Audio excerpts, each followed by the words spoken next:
friends, welcome to my channel Excellent English Zone. Today we are going to discuss the fourth lesson, A Truly Beautiful Mind, class 9th. तो आज हम 9th class के pros से fourth lesson आ truly beautiful mind की short summary cover करने वाले हैं। ये जो लेसन है आ ट्रूली ब्यूटीफुल माइंड एक ऐसे साइंटिस्ट के बारे में है जिससे हम सभी परिचित हैं, जिसका नाम है अल्बर्ट आइंस्टीन। तो अल्बर्ट आइंस्टीन के बारे में सभी ने सुना है। इस लेसन में अल्बर्ट आइंस्टीन की बचपन की कहानी है, जिसमें हम उसकी स्कूल लाइफ से लेकर उसके डेवलपमेंट तक की कहानी को हम पढ़ते हैं। तो अल्बर्ट आइंस्टीन जो कि जर्मन सिटी के उल्म नगर में 14 मार्च 1879 में पैदा हुए थे। बहुत ही असाधारण टाइप के एक बालक थे बचपन से ही। उसकी माँ सोचती थी कि वो अन्य बच्चों से बिल्कुल डिफरेंट है और उसे उसका सिर कुछ अधिक बड़ा महसूस होता था। 2.5 साल का होने पर भी वह कभी बोलता नहीं था किसी से और अन्य बच्चों के साथ वो खेलता भी नहीं था और वो ज़्यादातर अपना टाइम मशीनरी खिलौनों में ही स्पेंड करता था। यहाँ तक कि उसकी जो बहन मतलब पैदा हुई थी, उसे देखकर वो खुश तो हुआ, लेकिन वो पूछता है कि इसके पहिए कहाँ हैं। इस तरह से वह हर चीज़ को खिलौने की तरह ही समझता था। मशीनरी चीज़ों में उसको ज़्यादा इंटरेस्ट था। उसके बारे में एक कहानी बताई गई है कि वो बोलता नहीं था, बहुत देर से उसने बोलना स्टार्ट किया था। उसने कब बोलना स्टार्ट किया, इसके बारे में एक छोटी सी घटना है कि एक रात को डाइनिंग टेबल पर सब लोग खाना खा रहे थे, तो सूप बहुत ज़्यादा गर्म था। तब वो अचानक बोला कि सूप बहुत गर्म है। यह सुनकर उसके पेरेंट्स बहुत खुश हुए और उन्होंने पूछा कि जब तुम बोल सकते हो तो अभी तक क्यों नहीं बोले। तो उसने रिप्लाई दिया क्योंकि इससे पहले सब कुछ ठीक ठाक था, इसलिए वो नहीं बोला। तो ऐसी एक घटना भी उसके साथ हुई थी जो बहुत ही फेमस रही है। इसके अलावा वो स्कूल में भी उसका कोई इंटरेस्ट नहीं रहता था। टीचर्स कहते थे कि यह कभी किसी कार्य में सफल नहीं होगा, लेकिन उसने 6 इयर्स में ही वायलिन बजाना सीख लिया था और बहुत अच्छा वायलिन बजाया, क्योंकि उसकी माँ चाहती थी कि वो वायलिन बजाना सीखे और वो बहुत ही एक्सपर्ट वायलिन बजाने वाला बन गया। अल्बर्ट का पढ़ने में स्कूल में मन नहीं लगता था, लेकिन वो बुरा शिष्य नहीं था। वह म्यूनिख में उसने हाई स्कूल की पढ़ाई की और वहाँ पर उसने प्रत्येक सब्जेक्ट में अच्छे अंक प्राप्त किए। उसे स्कूल का जो स्ट्रिक्ट डिसिप्लिन था उससे बहुत घृणा थी। इस वजह से वो इस टीचर्स से झगड़ता रहता था और 15 इयर्स की एज में ही उसने स्कूल छोड़ दिया, क्योंकि उसे बहुत ही सफोकेशन फील होता था वहाँ पर। स्कूल छोड़ने के बाद उसके पेरेंट्स मिलान चले गए और अल्बर्ट को रिश्तेदार के पास ही छोड़ गए। काफ़ी लंबे समय तक स्ट्रगल करने के बाद आइंस्टीन ने अपनी एजुकेशन जर्मन स्पीकिंग स्विट्जरलैंड में पूरी की, जहाँ पर जर्मन बोली जाती थी।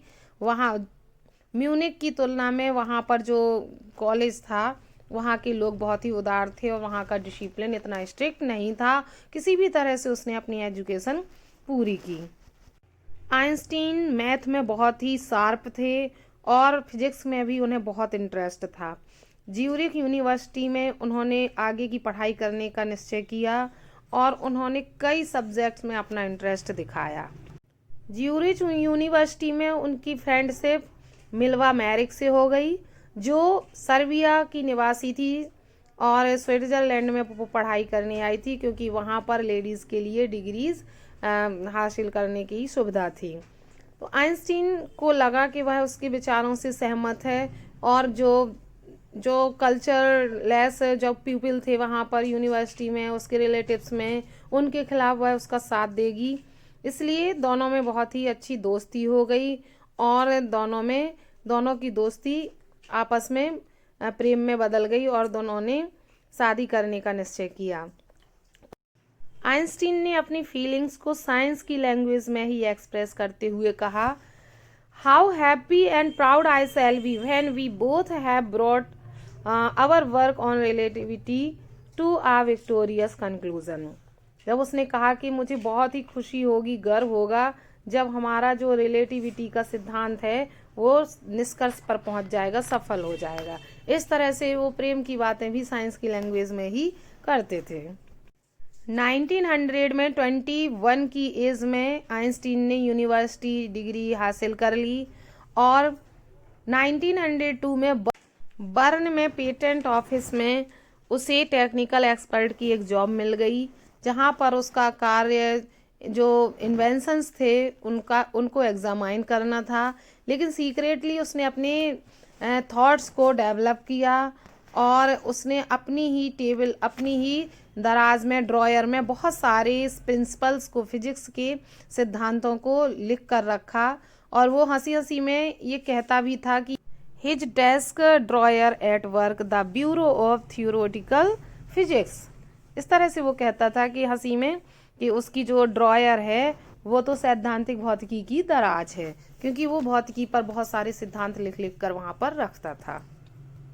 1905 में उसका जो फेमस पेपर था, फेमस आर्टिकल था, वो स्पेशल थ्योरी ऑफ रिलेटिविटी पर था, सापेक्षता के विशेष सिद्धांत पर था, जिसके अकॉर्डिंग उसने ये प्रूव किया कि जो टाइम और डिस्टेंस है दोनों एक दूसरे के एब्सोल्यूट नहीं है, दोनों एक दूसरे के सापेक्ष हैं। इस तरह से उसने घड़ी का एग्जाम्पल देते हुए इसे प्रूव किया और उसने इस फॉर्मूला को डेवलप किया, E is equal to mc square, in which E stands for energy, m for mass and c for the speed of the light in a vacuum। इस तरह से उसने इस सिद्धांत को डेवलप किया और इस फॉर्मूले को डेवलप किया। बट फिजिक्स पर काम करते करते उसकी जो मिल्वा से जो उसके रिलेशन थे वो कम होने लगे, क्योंकि अल्बर्ट पढ़ाई पूरी करने के बाद ही शादी करना चाहता था, लेकिन उसकी माँ नहीं चाहती थी कि वो मिल्वा से शादी करे, क्योंकि वो उससे 3 वर्ष बड़ी थी। लेकिन धीरे धीरे सारी चीज़ें नॉर्मल हो गई और 1903 जनवरी में फाइनली उन्होंने शादी की और जिससे उन्हें 2 बेटे भी हुए।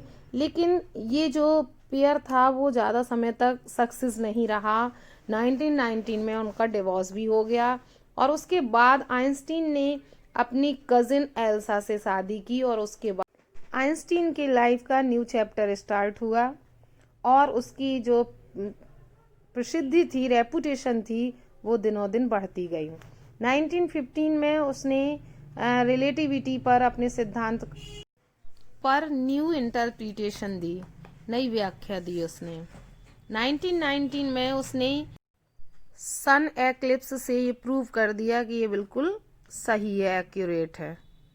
आइंस्टीन ने ऑलरेडी कैलकुलेट कर लिया था कि जो फिक्स्ड स्टार्स से जो प्रकाश आता है वो कितना मुड़ेगा, ये उसने पहले ही कैलकुलेट कर लिया था। न्यूज़पेपर्स ने आइंस्टीन के इस वर्क को साइंटिफिक रिवॉल्यूशन का नाम दिया। इस तरह से उसे बहुत ही प्रसिद्धि प्राप्त हुई। बट 1933 में जब जर्मनी में नाजीज का पावर बढ़ने लगा तो आइंस्टीन यूएसए चले गए और 5 साल बाद बर्लिन में न्यूक्लियर फिजन की डिस्कवरी से अमेरिकन फिजिक्स साइंटिस्ट जो थे वो घबरा गए, क्योंकि वहाँ पर भी जितने जो साइंटिस्ट थे वो अमेरिका इसलिए आए थे क्योंकि उन्हें डर था कि नाजी एटॉमिक बॉम्ब बना लेंगे और उसका यूज़ कर लेंगे। इस डर से वो अमेरिका आ गए थे। लेकिन जब उन्हें पता चला कि बर्लिन में न्यूक्लियर फिजन की डिस्कवरी हो गई है तो वो डरने लगे। उसी दौरान आइंस्टीन ने American president Franklin D Roosevelt को एक लेटर लिखा और लेटर में वार्न करते हुए कहा कि सिंगल बॉम्ब का यूज़ भी पूरे एरिया को नष्ट कर देगा, यहाँ तक कि उसकी जो सराउंडिंग टेरिटरी है उसको भी नष्ट कर देगा। उसके इस वर्ड्स का इतना इफेक्ट पड़ा कि अमेरिकन्स ने सीक्रेटली बॉम्ब तैयार किया और उसे जापान की हिरोशिमा और नागासाकी में यूज़ किया। 1945 में अगस्त में उन्होंने यूज़ किया, जिससे इतना अधिक नुकसान हुआ, इतना डैमेज हुआ वो एरिया कि आइंस्टीन को बहुत दुख हुआ। आइंस्टीन ने मन ही मन में पूरे हर जगह सभी स्थानों पर शांति लाने के लिए एक पॉलिटिकल मूवमेंट चलाया और उन्होंने एक लेटर लिखा यूनाइटेड नेशन को, ये बात कहते हुए लिखा कि इस तरह के बॉम्ब का यूज़ नहीं होना चाहिए, इससे बहुत ही ज़्यादा नुकसान होता है। लेकिन आइंस्टीन के इस लेटर का उन पर कोई प्रभाव नहीं पड़ा। लेकिन अपने प्रयासों से आइंस्टीन पॉलिटिक्स में भी उतने ही फेमस हो गए जितने वो साइंस फील्ड में फेमस थे, और अपनी पॉपुलैरिटी का लाभ उठाकर उन्होंने लोगों में पीस और डेमोक्रेसी के पक्ष में मूवमेंट किए, और जो आर्मामेंट्स थे, औजार हथियार के ढेर जो बनते चले जा रहे थे, विस्तार होता जा रहा था, उनको समाप्त करने की उन्होंने पहल आगे चलाई। इस तरह से वो पॉलिटिक्स में, साइंस में, हर फील्ड में फेमस रहे। एट लास्ट 1955 में 76 की एज में उनकी डेथ हो जाती है, और फिलोसफर और वर्ल्ड सिटीजन के रूप में उन्हें उतनी ही अप्रिसिएशन मिलती है जितनी एक साइंटिफिक वर्ल्ड में वो फेमस हो जाते हैं। इस तरह से उन्होंने पॉलिटिक लाइफ में और साइंस फील्ड में दोनों में उन्होंने रेपुटेशन अचीव की। तो ये अल्बर्ट आइंस्टीन की बायोग्राफी थी जो शॉर्ट में इस लेसन के थ्रू स्टूडेंट्स तक पहुंचाई गई है। तो मैंने इसे क्लियरली एक्सप्लेन करने की कोशिश की है। आई होप आपको ये लेसन समझ में आया होगा। तो आपको वीडियो अच्छा लगे तो वीडियो को लाइक करें, अपने फ्रेंड्स को ज़्यादा से ज़्यादा शेयर करें, और अपने सिलेबस को कंप्लीट करने के लिए मेरी चैनल से जुड़े रहें। मिलते हैं नेक्स्ट वीडियो में एनसीईआरटी बेस्ड क्वेश्चन के साथ। आज के लिए इतना ही। Thanks for watching video.